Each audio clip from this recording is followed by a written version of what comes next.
الرحيم الحمد لله رب العالمين اللهم صل وسلم وبارك على نبينا وحبيبنا محمد وعلى آله وصحبه أجمعين.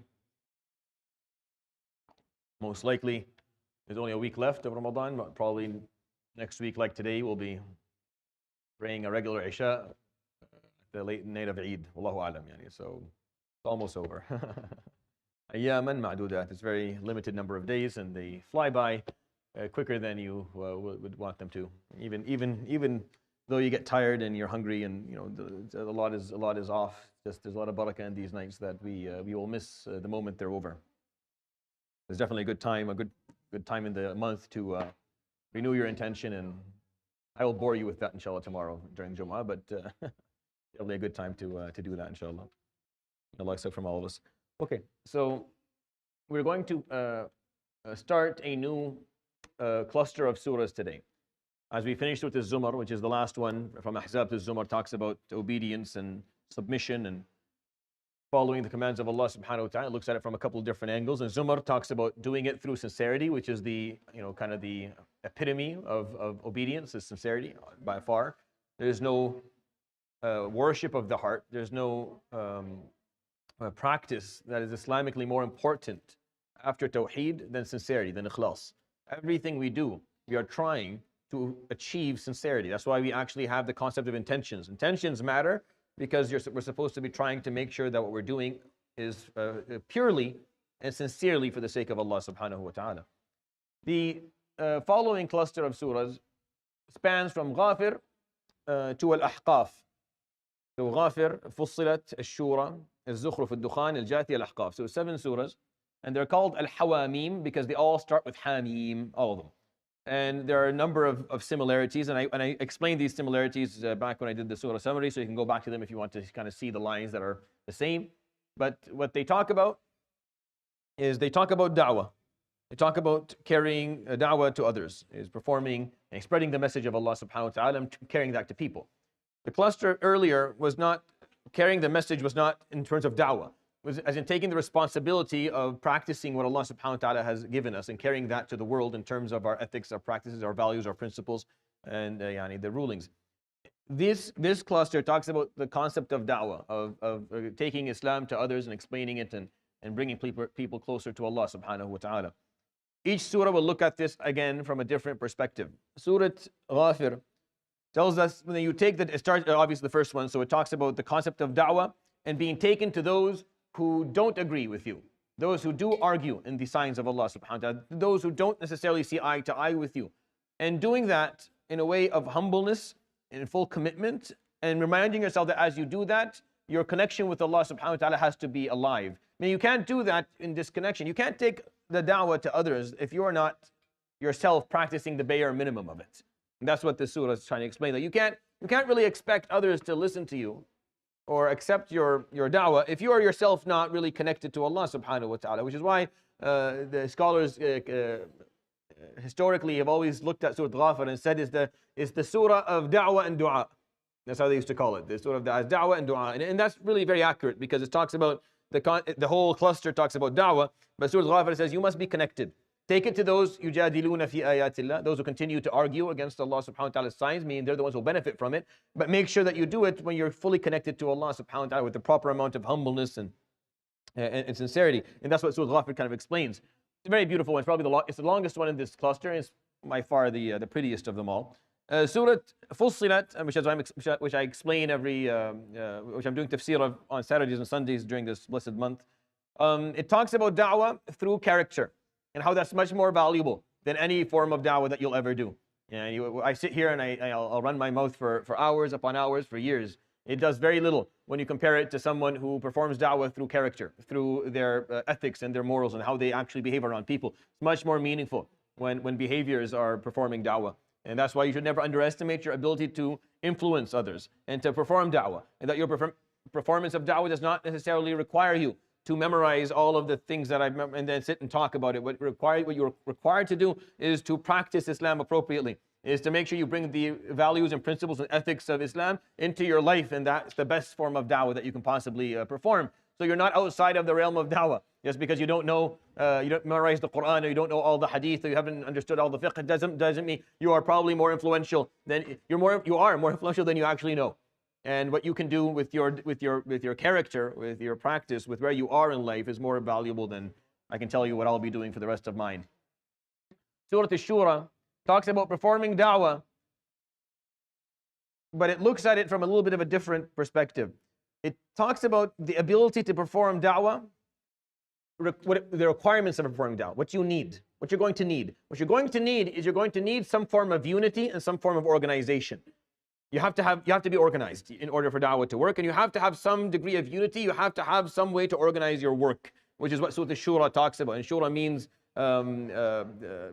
consultation, or asking, or what you could draw a parallel to modern day democracy to a certain degree without too many.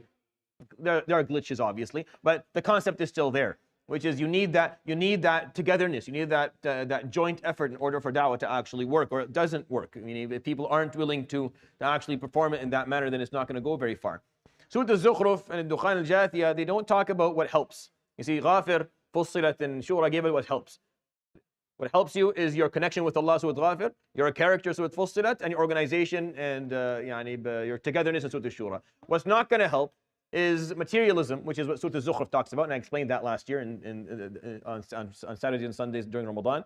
In Surat Al-Dukhan, delusional thinking, when you don't necessarily know how to judge things, you don't know how to actually understand events in this world, and you either become too emotional or you lack the ability to read the signs.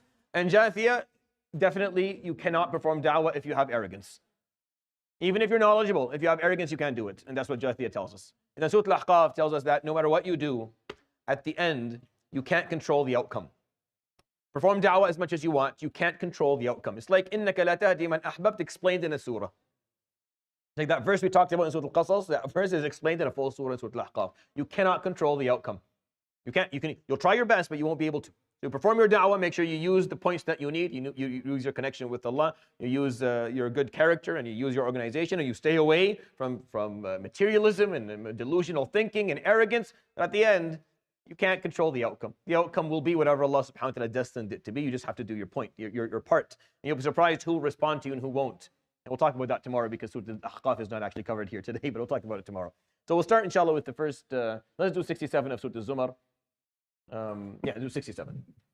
أعوذ بالله من الشيطان الرجيم وما قدروا الله حق قدره والأرض جميعا قبضته يوم القيامة والسماوات مطويات بيمينه سبحانه وتعالى عما يشركون. So this is one of the verses that the Prophet ﷺ once used on the minbar. And I'll tell you the context of when he used it. Ibn Umar is telling us that the Prophet ﷺ got on the minbar one day. And as he was talking to them about Yawm al-Qiyamah, he would recite this verse. He would say, وَمَا قَدَرُوا اللَّهَ حَقَّ قَدْرِهِ. And they did not respect Allah. And they did not give Allah his due diligence and respect and status, which he deserved. حَقَّ قَدْرِهِ, how he deserved to be respected, or how he deserved to be revered. He was not given that. وَالْأَرْضُ جَمِيعًا قَبْضَتُهُ يَوْمَ الْقِيَامَةِ. And earth and everyone on it is in his hand on the day of judgment. وَالسَّمَاوَاتُ مَطْوِيَّاتٌ بِيَمِينِهِ. And the cosmos will be folded in his other hand, subhanahu wa ta'ala. Subhanahu wa ta'ala amma yushrikun. Exalted is he, and elevated the status of he from what they claim and what they associate with him, subhanahu wa ta'ala. The Prophet ﷺ would go on the minbar one day, and you talk about Yawm al-Qiyamah, and on the minbar he would recite this verse: وَمَا قَدَرُوا اللَّهَ حَقَّ قَدْرِهِ وَالْأَرْضُ جَمِيعًا قَبْضَتُهُ يَوْمَ الْقِيَامَةِ وَالسَّمَاوَاتُ مَطْوِيَّاتٌ بِيَمِينِهِ سُبْحَانَهُ وَتَعَالَى عَمَّا يُشْرِكُونَ ونفخ في الصور فصعق من في السماوات ومن في الأرض إلا من شاء الله. And then it's blown into the horn, and everything that is alive will die. Everything that exists will no longer exist anymore. And on the minbar, sallallahu alaihi wasallam would stand there and you would say, ينادي الرب جل جلاله, and then your Lord will call أنا الملك أين ملوك الأرض. I am the king. Where are the kings of the earth? أنا الجبار أين جبارو الأرض. Al-Jabbar is the one who overpowers others. I'm the one who can overpower all. Where are the ones who are overpowering others? أنا القهار أنا الديان أنا العزيز أنا العظيم. And he starts to call his name subhanahu wa ta'ala. I am the Azim. يقول فاهتز المنبر برسول الله صلى الله عليه وسلم. And the minbar of the Prophet عليه الصلاة والسلام shake. حتى قلنا أهو ساقط برسول الله. Is he going to fall over?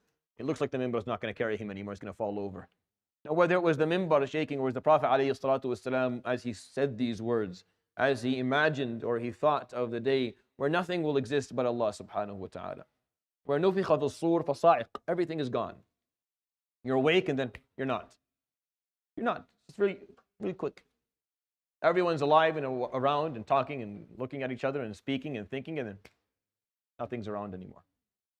And then it's only Allah subhanahu wa ta'ala, as it always was and always will be.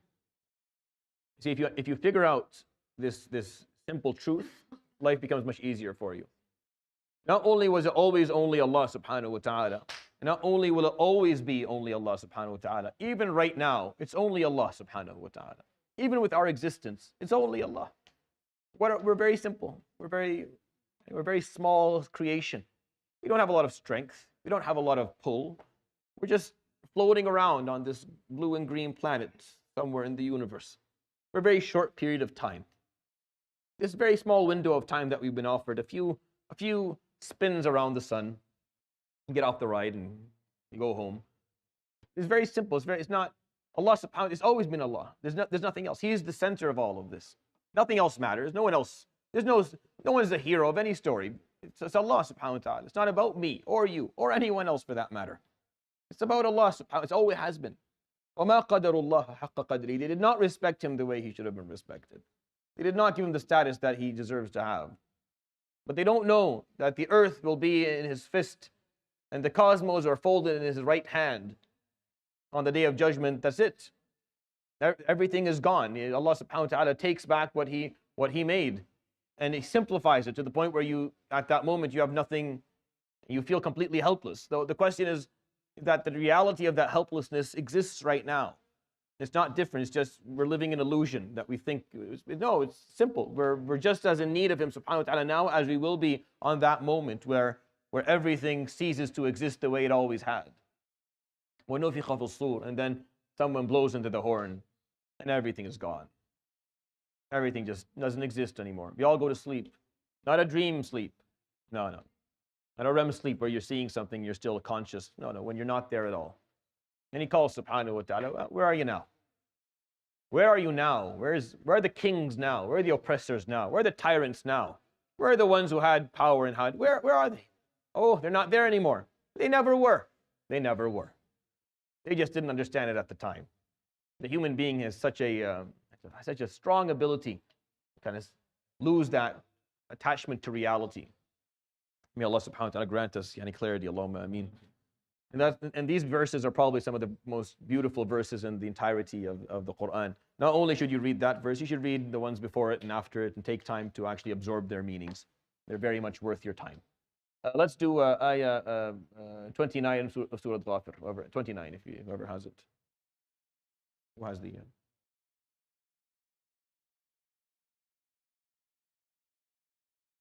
you find 29?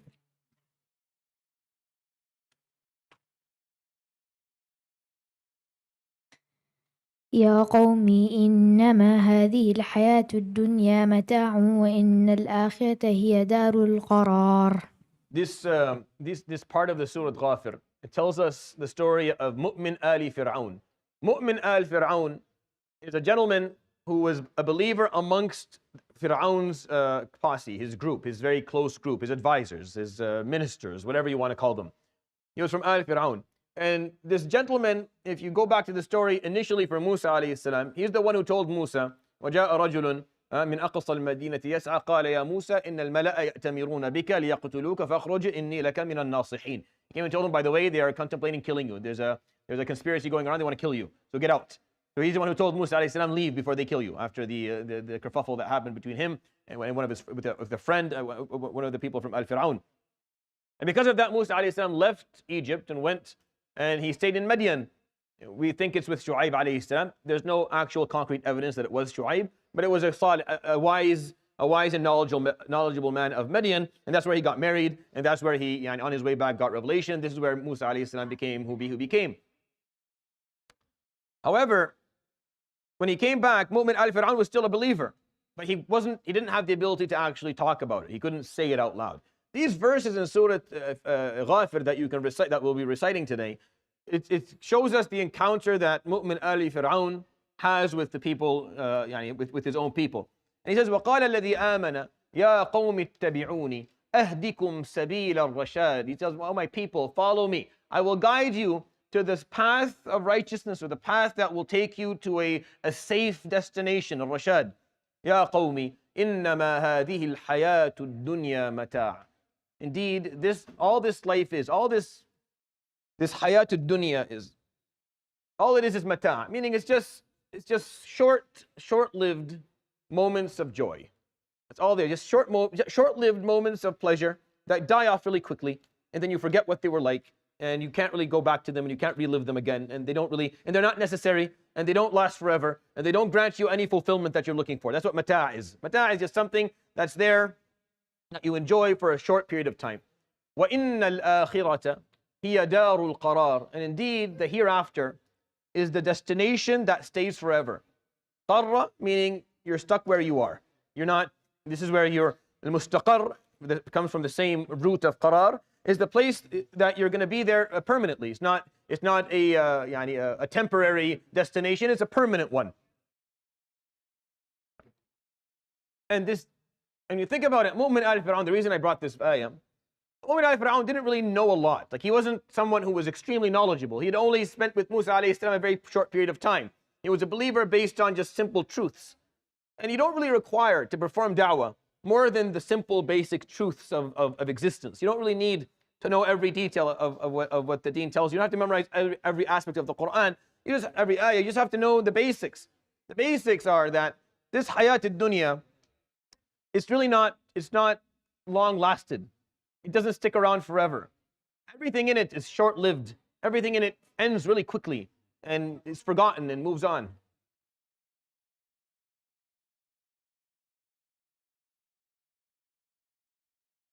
Coming towards the end of the month. I'm losing my voice.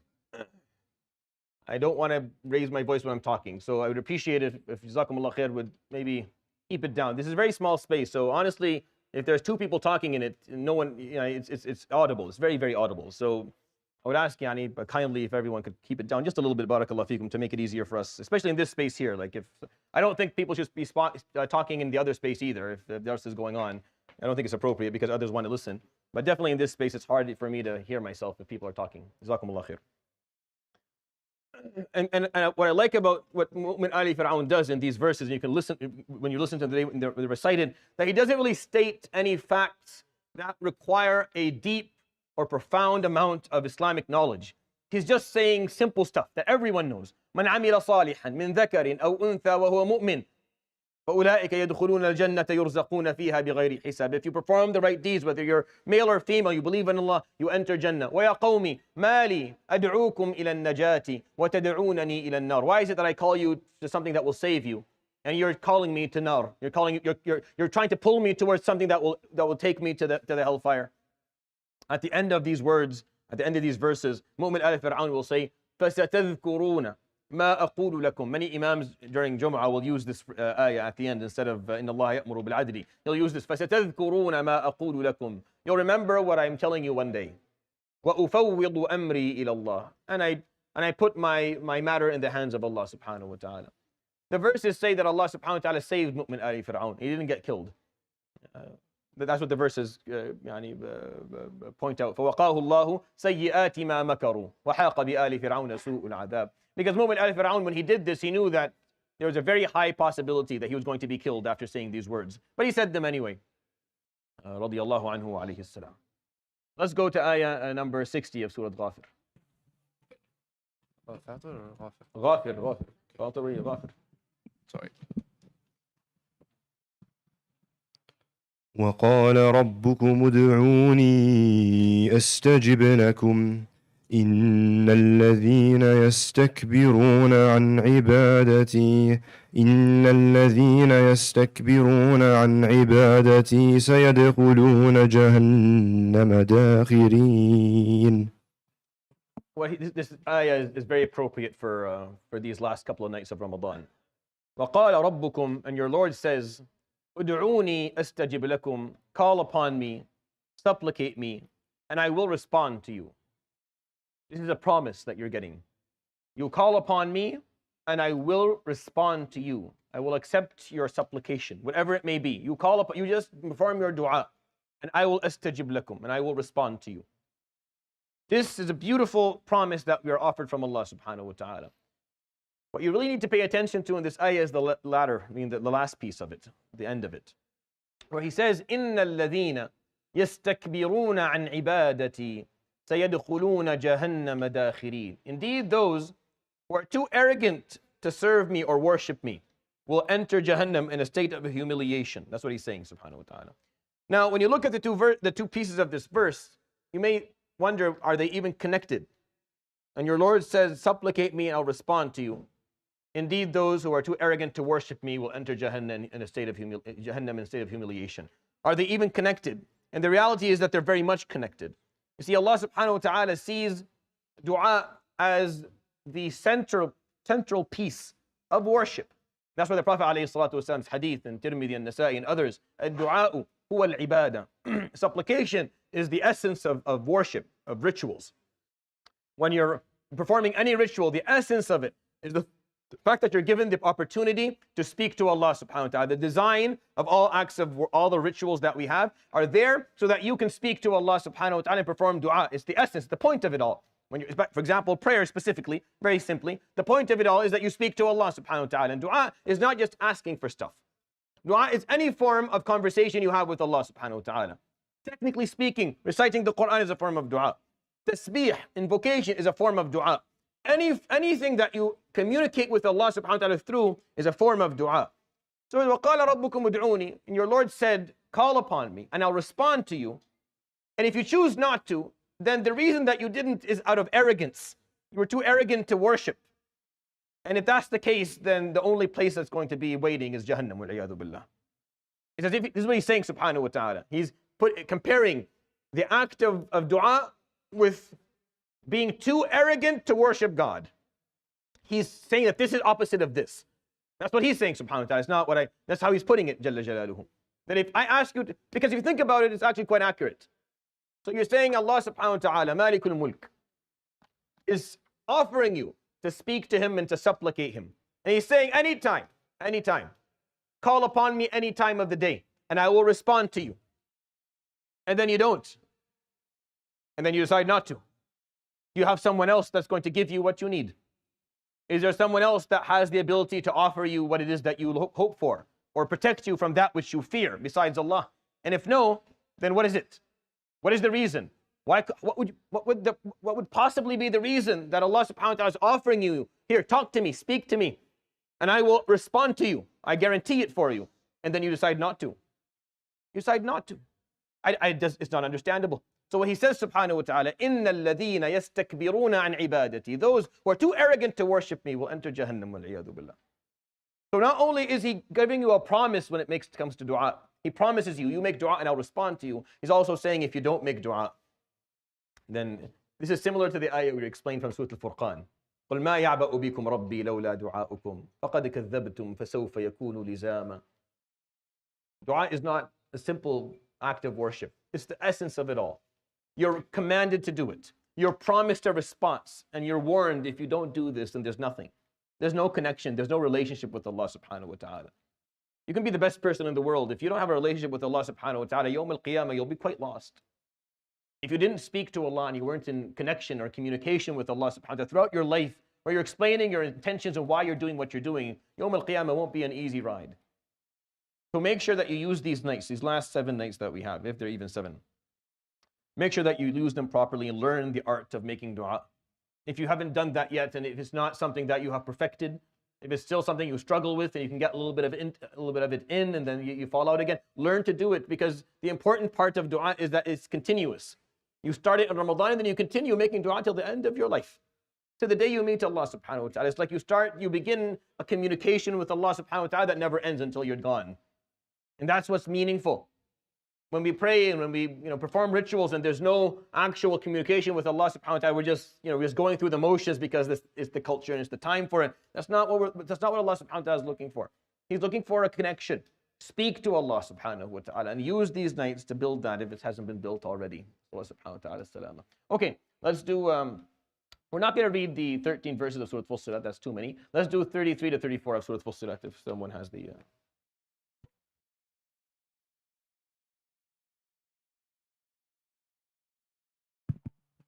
ومن أحسن قولا ممن دعا إلى الله وعمل صالحا وقال إنني من المسلمين ولا تستوي الحسنة ولا السيئة ادفع بالتي هي أحسن فإذا الذي بينك وبينه عداوة كأنه ولي حميم. So these verses I took a good chunk of time and explained during the Saturday and Sunday after Fajr Tafsir sessions that I did over the last couple of weeks.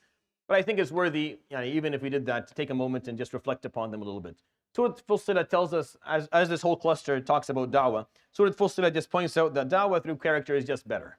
It's just better. Yes, you need to explain things and articulate them well. Yes, you have to have bayyinah. You have to have clarity when you talk about anything. And yes, people are required to listen to you, and you're required to listen to others as well. And there's punishment attached with people lacking that ability or who don't do that. But at the end, what's best is the da'wah that comes through behaviors, da'wah that comes through practice. And this ayah in these two verses and the ones that come after in Surah Fussilat are very meaningful in that sense. وَمَنْ أَحْسَنُ قَوْلًا, he says subhanahu wa ta'ala. And who is better spoken? أَحْسَنُ قَوْلًا, who speaks, who has better things to say. مِمَّنْ دَعَا إِلَى اللَّهِ, than those who call to the path of Allah subhanahu wa ta'ala. وَعَمِلَ صَالِحًا, and they perform the deeds that Allah subhanahu wa ta'ala required them or commanded them to perform. Now the problem with understanding this verse is, well, he just said who's better spoken. He didn't say who is better. If he just said that, then honestly my argument would be quite weak. Who is better than calls to the path of Allah, performs the good deeds, وَقَالَ إِنَّنِي مِنَ الْمُسْلِمِينَ, and does that under the umbrella of being a Muslim. But he didn't say وَمَنْ أَحْسَنُ عَمَلًا, or وَمَنْ أَحْسَنُ in general, who's better behaved, or who's better in general. He said مَنْ أَحْسَنُ قَوْلًا, who's better spoken. And then he adds to that someone who's doing something physical. Understand what I'm trying to say? He said, who's better spoken than someone عَمِلَ صَالِحًا, and someone who performs the good deeds. That's what he's saying, subhanahu wa ta'ala. And you're like, well, that's not speech. Yeah, well, it kind of is. It kind of is, because actions speak louder than words do. Because your actions have, the volume of your actions are higher than your words by far. So he's trying to explain, subhanahu wa ta'ala, that the best spoken person is the one who calls to Allah subhanahu wa ta'ala, performs the best deeds, عَمِلَ صَالِحًا, and does that under the umbrella of Islam. And that is what we mean by da'wah through character. It's louder, it goes farther.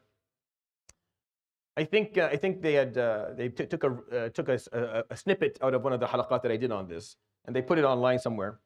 And I had pointed, some people are laughing, and I pointed out, I said, this is what I said, and I'll tell you, and I still think it's valuable, I just don't think it was taken, I think probably taken out of context. This is what I said, this is what I actually believe. I think that, for example, I'll give my example of myself and maybe a couple of people who are kind of short, small time dua that do in small places here and there, that we will talk for years upon years, and we will give hundreds and hundreds and hundreds of hours of lessons and khutab and durus and khawatir and all this stuff. And then Khabib lands one punch, just one, and he has a better impact than everything we've done. Now, I don't even watch this sport, and I don't even know the guy that well. But I could see the impact that this person had on the ummah, not on the little congregation that I talked to, the 10, 15 guys that I tried to explain to, and the sisters that I tried to, no, I'm talking on the ummah. I'm not saying that what we do here is not valuable and that shuyukh shouldn't be doing this anymore. Of course not. This is, why do you think I'm doing this? I wouldn't be doing it if I didn't think I should be doing it. But I'm talking about how sometimes just wherever Allah put you, where did He put you? What are you doing? Where is your position in life? Where's your piece of the puzzle? Where He put you here, be the best Muslim you can be. And if you do that, then your impact in terms of da'wah is very meaningful. We underestimate, we undervalue the da'wah you can do just by being the person you're supposed to be, to the best of your ability. That is so important. You don't really, not everybody has to go and become someone who sits and speaks and has a microphone and a camera, and not everyone. And honestly, it's not that as important. That's just having one person, one good Muslim, one truly good Muslim who actually practices Islam and excels at whatever it is that they're doing under the umbrella of Islam. It has more impact. It does. And I know the example I gave is simple. Yeah, maybe it's not appropriate, but there's so many other examples that you can give in this world of Muslims who did a really good job and influenced how people. And influenced. There's a study. I read the study. I can't remember where it came from, but I will actually put it on the WhatsApp group when I go home, when I find it, so you read it. The study that talks about Islamophobia in the UK, right? Islamophobia as a problem in the UK. And they talk about what influenced the declining numbers or rates of Islamophobia in the UK. And they attribute that to Muhammad Salah. This is what that he had a higher impact on Islamophobia than maybe all of the organized, because he was wherever he was, he did his job well. He just did what he did it well. And he continued to say, and I'm in al-Muslimin, and he practiced Islam at least to a certain degree that was visible to people. And that's all you need to do. And you'll have more impact than what other people think you can have, which is what I'm trying to explain. We underestimate, we undervalue the impact of just da'wah through being the best person you can be. You drive a taxi, you teach a class. What do? Whatever it is that you do, just do it, excel in it. Do it really well. Under the umbrella that I'm a Muslim, and I'm doing this because this is amal salih. This is what Allah subhanahu wa ta'ala commanded me to do. And that da'wah is, no one's better spoken than who does that. That's what he's saying, subhanahu wa ta'ala. No one's better spoken. What do you mean? You mean what about the person who's articulating every single detail and explaining? No, that person's better spoken than this person, because that person is actually practicing it. And that's more meaningful for people. The Prophet ﷺ was a man of few words. He was a man of few words, ﷺ. Nothing like what I'm doing here. Nothing, not even. ﷺ chose his words carefully. He spoke for a few, it was short sentences. He repeated them a couple of times so people to memorize. Then he stayed quiet, ﷺ. People loved Islam and loved him through his way of life. They observed him, they watched him, they saw the generosity, the humbleness, the selflessness, the loyalty, the genuinity. This is what they saw in him, the genuineness. They saw that in him, and that's why they followed him. It wasn't the amazing khutbahs he gave. Even though he gave amazing khutbahs, and no one was more articulate than him, by far. But that's not what stuck with them. It's not what stuck with them. And I think one of the wisdoms of that we don't have all of his khutbahs written down somewhere is because that's not what stuck with people. He gave all these khutbahs. I don't have one khutbah written in full. Not one. Yeah, it must have given hundreds of khutbahs, I don't even have one fully written from the beginning to end. I think there's a reason for that, because it wasn't that left the impact on people. It was how he lived his life, that people were attracted to. They watched it. They saw something real. They saw something real that they didn't have, and they wanted it. They craved it, so they followed him, That's why the verse after it gives us the example. I want to say the ultimate example, but a really powerful one. وَلَا تَسْتَوِي الْحَسَنَةُ وَلَا السَّيِّئَةُ. And good deeds and bad deeds have never, ever been and never will be equal. They're not the same. You can't say that behaving well and not behaving well are the same thing. They're not. وَلَا تَسْتَوِي. They're not the same. إِدْفَعْ بِالَّتِي هِيَ أَحْسَنُ. When people dish out sharr to you, when someone gives evil and badness and unkindness, that's what they're projecting towards you. Push back against that with goodness. Push back against that billati hiya ahsan, with excellence, with the best you've got. What's the best you got? Who's the best person that you can be? Push back against the evil that's being projected upon you with that. Just try it. What happens if we do that? فَإِذَا الَّذِي بَيْنَكَ وَبَيْنَهُ عَدَاوَةٌ. And then suddenly the person that once was your sworn enemy, there was real animosity between the two of you. كَأَنَّهُ وَلِيٌّ حَمِيمٌ. They turn to an intimate close friend. If you have not done this once in your life, I would totally and completely recommend that you do. Think about someone, and once your nafs tells you, not that person, that's the person. When you're thinking about people, and you come to a point where, no, I don't like, I'll do it to anybody, I won't do it to that person, that's the person you try it on. As they dish out something negative to you, as they dish out evil to you, you take it all, package it, and then turn it into something beautiful, and then you give it back again. And if you do that, it's almost like magic. And very rarely does this ever fail. Very rarely does this ever fail. The problem is that very rarely is this ever practiced. The problem is that this is very rarely practiced. We recite this verse and we hear it, and we love it and we celebrate the beauty of it, but very rarely do we actually practice it. Because it's hard. When someone comes and they give you the worst they've got, and they treat you in the worst possible way, it's hard. It's hard for you to actually take all of that and then reproduce it or reflect back something that is khair. But look at his life, sallallahu alayhi wa sallam. Look at the people who harmed him. Think of the names that harmed him.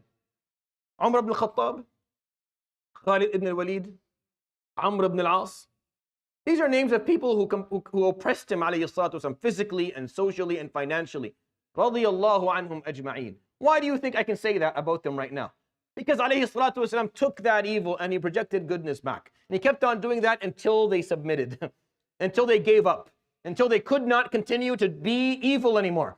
Because the worse you are to him, the kinder he is to you. And at some point, that human decency will click in. It may be buried under tons of clutter and problems and diseases of the heart and hatred and bigotry. But it's there, it's somewhere there.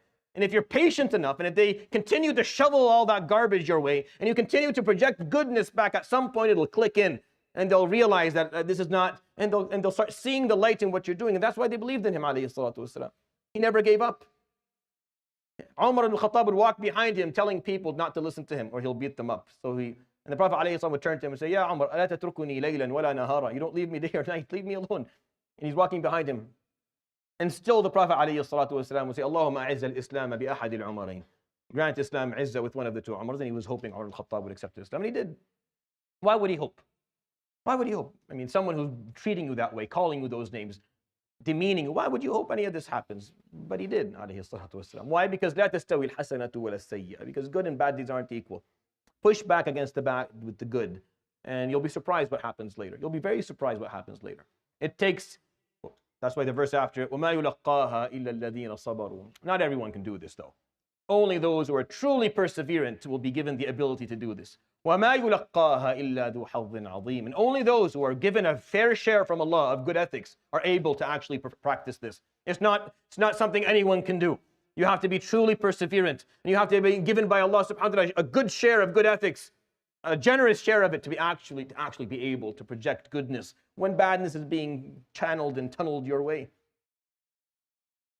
Sayyidina Isa alayhi salam was walking one day down a road.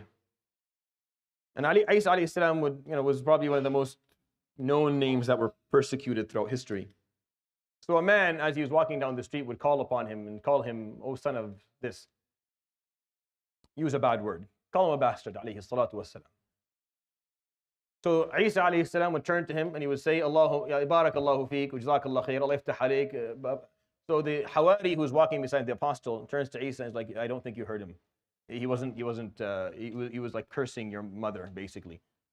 So he answered him, this is in the Isra'iliyah, this is what he told him. He told him, Kullun yukhriju mimma indah. Everyone produces that which they have on the inside. Everyone will project what they have on the inside. That's what he has on his inside. This is what I have on my inside. I don't have, so I'm not going to curse him back. Why? Why? That's not what I have on the inside. I have hope that people find guidance. Idfa billati hiya ahsan. That's what we're taught. Please, we have to start. Who's going to practice this stuff? Like, are we going to designate somebody to do this stuff, or are we going to all try and do it? Like, I don't understand. Like, certain verses in the Quran have become anthems that don't really have anything attached to them. I mean, we just talk about them and we celebrate them. And when a non-Muslim comes in, we explain to them this is what our Deen explains. But we don't. But that's not. We're not going to do it. We can't do it ourselves. Maybe you can do it. Maybe see if you can try and do it. The verses in the Quran are there for us to contemplate whether we are capable of practicing or not, whether we are practicing or not. And if we're not practicing, then that has to become the priority of our practice. And that's the beauty of Surat Al-Shura. You perform da'wah, do it through character and see the implements, the consequences of it. I'll end with that, inshallah ta'ala. This is the 23rd night of Ramadan. A week from now will probably be the night of Eid. It's a good time to renew your intentions and strengthen your commitment. May Allah subhanahu wa ta'ala grant us Laylatul Qadr, inshallah, and the ajr of it. Subhanakallah bihamdik, la ilaha illa anta astaghfiruka wa atubu ilayk. Wa sallallahu wa sallam wa baraka ala nabiyyina Muhammad wa ala alihi wa sahbihi ajma'in. Jazakumullah khairan. Barakallahu feekum. Allah.